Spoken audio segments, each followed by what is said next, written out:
پاک رضی اللہ تعالیٰ عنہ کا جو وصال ہے وہ یوں سمجھیے کہ مدینۃ المنورہ میں ایک مرتبہ پھر وہی کیفیات اور وہی غم کا سما اور غم کے بادل چھائے جو نبی پاک صلی اللہ تعالیٰ علیہ وبارک وسلم کے وصال پرملال پر چھائے. جی اب سب روایات میں آتا ہے کہ صحابہ کرام کی زبان پر ایک لفظ تھا, حضرت عباس کی زبان پر یہاں تک کہ ایک لفظ تھا کہ آپ فرماتے تھے, دیگر صحابہ بھی یہ الفاظ دہراتے تھے کہ رسول اللہ صلی اللہ تعالیٰ علیہ وبارک وسلم کی بظاہر آخری نشانی آج ہم سے رخصت ہو گئی ہے. جناب مولا کائنات مولا علی کرم اللہ وجہ کریم کا ایک جملہ آپ کی زبان پر ایک جملہ تھا کہ آپ فرماتے تھے کہ لوگوں تمہیں نہیں پتا آج نبی پاک کی امت کے لیے دعاؤں کا مرکز دنیا سے رخصت ہو گیا.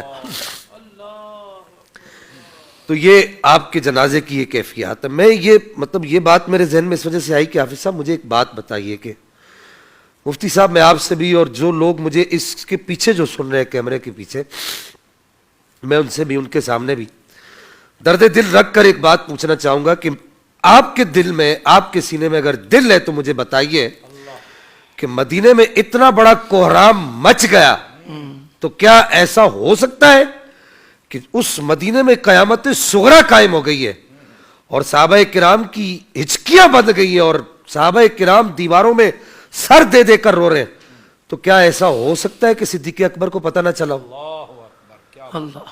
یہ صرف صحابہ ہی کا دشمن یہ کام نہیں کر سکتا, بلکہ یہ اہل بیت کا بھی بغضی اور اہل بیت کا بھی تبررائی ہے جس نے یہ بات گھڑی ہے کہ حضرت صدیق اکبر کو پتہ ہی نہیں چلا کہ یار یہ کیسے ہو سکتا ہے. یہ اہل بیت کی شان میں گستاخی نہیں ہے حافظ صاحب, اللہ اکبر. یہ اہل بیت کی شان میں بے ادبی نہیں ہے کہ نبی کی بیٹی دنیا سے جا رہی ہے اور کسی کو پتہ بھی نہیں چلا. نبی پاک صلی اللہ تعالی علیہ وبارک وسلم کی بظاہر آخری نشانی دنیا سے جا رہی ہے اور کسی کو پتہ بھی نہیں چلا. دوسری بات یہ کہ صرف ایک مسلم شریف کے اندر, یہ بڑی ذمہ داری کے ساتھ یہ بات کر رہا ہوں میں, کہ صرف ایک مسلم شریف کے اندر یہ روایت موجود ہے کہ جناب حیدر کرار مولا کائنات خیبر شکن میرے بابا جان مولا علی کرم اللہ تعالی کریم نے وہ جنازہ آپ کا جنازہ پڑھا ہے. باقی جتنے بھی اہل سنت کے مصادر ہیں, ماخوذ ہیں, مراجع ہیں, یہ تینوں الفاظ بڑے بھاری ہیں, علماء سمجھتے ہیں اس کو. ان سب میں یہ لکھا ہے کہ جناب سیدنا صدیق اکبر رضی اللہ تعالیٰ عنہ و ارضہ عنہ نے سیدہ پاک کا جنازہ پڑھایا اور یہ جنازہ پڑھانے کے لیے خود جناب مولا کائنات نے آپ کو کہا تقدم یا ابا بکر وانت خلیفۃ رسول اللہ صلی اللہ تعالی علیہ وسلم, میں آگے بڑھ ہی نہیں سکتا آپ کے ہوتے ہوئے. یہ الفاظ جناب حیدر کرار کے ہیں کہ وانت خلیفۃ رسول اللہ, آپ رسول اللہ کے خلیفہ ہیں. ایک بات تو اس پر ایک دلیل تو یہ کہ جتنے بھی ہمارے ماخوذ مراجع ہیں, ریاض النظرہ ہے, طبقات ابن سعد ہے, فتح القدیر ہے, حلیۃ الاولیاء ہے, الاستیعاب فی معرفت الاصحاب ہے, اسد الغابہ فی معرفت الصحابہ ہے, اور اسی طریقے سے جو دیگر جو صحابہ کرام کی الاصابہ فی تمییز الصحابہ ہے, جتنی بھی صحابہ کرام کی سیرت پر کتابیں لکھی ان سب میں یہ موجود ہے کہ جناب سیدنا صدیق اکبر رضی اللہ تعالیٰ عنہ نے جنازہ پڑھایا. میں چاہتا ہوں کہ مدرسے کا بچہ اس مسئلے کو حل کر لے. یہ مسئلہ بڑی آسانی سے حل ہو سکتا ہے کہ اب یہاں پر ترجیح کے قواعد کو جو ہے مد نظر رکھنا پڑتا ہے. مفتی صاحب جانتے ہیں, علماء جانتے ہیں اس بات کو کہ جب روایات کا آپس میں اضطراب پیدا ہو جائے اور بظاہر تعارض پیدا ہو جائے تو پھر ترجیح کس کو ہوگی.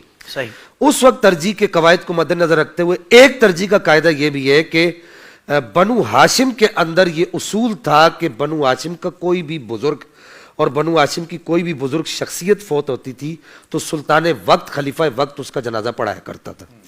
اس کی سب سے بڑی دلیل میں یہاں پر یہ دینا چاہوں گا کہ نبی پاک کے دودھ شریک بھائی حضرت ابو سفیان بن حارث بن عبد المطلب بن ہاشم رضی اللہ تعالیٰ و ارضہ عنہ, یہ نبی پاک کے دودھ شریک بھائی ہے, ان کا وصال ہوتا ہے. اور اسی طریقے سے حضرت نوفل بن حارث ان کا وصال ہوتا ہے. تو ان کے جنازے کے اندر تمام بنو ہاشم نے مل کر یہ فیصلہ کیا کہ یہ سنت ہے, یہ بنو ہاشم کے اندر یہ طریقہ رائج ہے کہ جب کوئی بنو ہاشم کا بڑا فوت ہوتا ہے تو خلیفہ وقت جنازہ پڑھاتا ہے. تو جناب سیدنا عمر فاروق رضی اللہ تعالیٰ عنہ نے ان کا جنازہ پڑھایا. حضرت محمد بن انفیہ بنو ہاشم کا ایک بہت بڑا نام ہے, اس خاندان کا ایک بڑا نام ہے, ان کا وصال ہوتا ہے تو حضرت ابان بن عثمان ان کی گورنری کا دور ہے, انہوں نے 7 سال تک مدینۃ المنورہ میں گورنری کی ہے.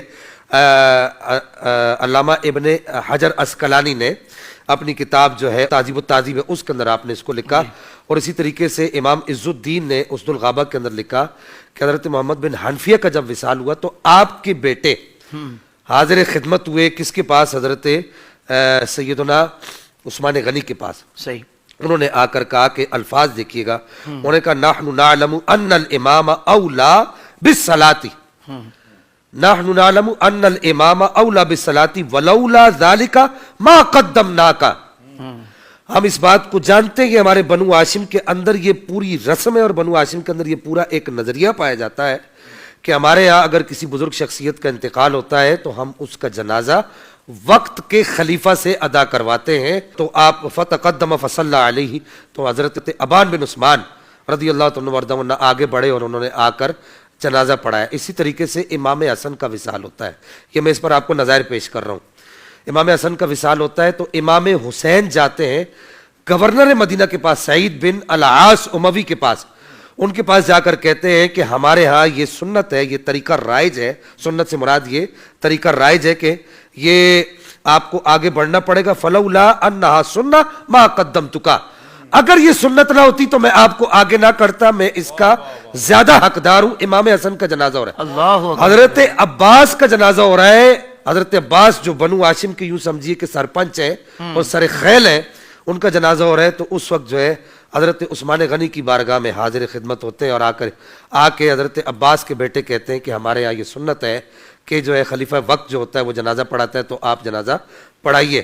اور اس کے علاوہ میرے پاس یہاں پر اور بہت سارے نظائر موجود ہیں، صرف ایک عبارت پڑھنا چاہوں گا.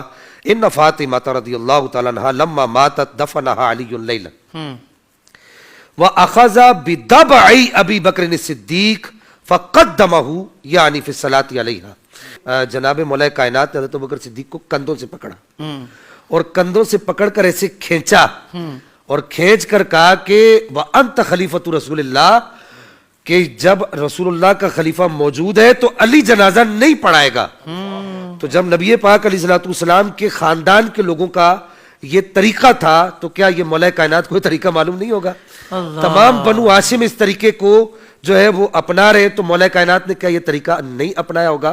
اس پوری گفتگو کا خلاصہ یہ نکلا کہ بنو ہاشم کا یہ طریقہ تھا تو ترجیح کے اصولوں کے مطابق. کیا بات ہے. اس کے علاوہ اور بھی اصول ہیں.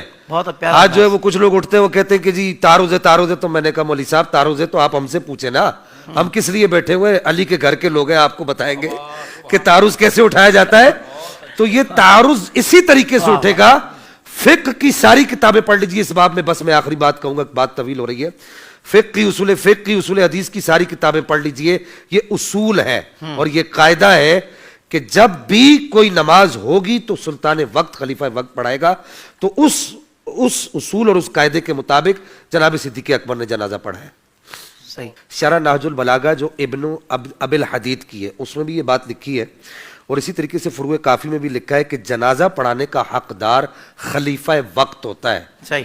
کہ جو مخالف دھڑے کے جو لوگ ہیں ان کی اپنی کتب کے اندر یہ بات موجود ہے کہ جنازہ اور کوئی بھی نماز ہو اس کے پڑھانے کا حق خلیفہ وقت کو حاصل ہوتا ہے. تو اس اصول سے بھی یہ بات واضح ہوتی ہے کہ جناب سیدنا تاجدار صداقت حضرت ابوبکر صدیق رضی اللہ تعالیٰ عنہ سرکار نے سیدہ پاک کا جنازہ پڑھایا ہے.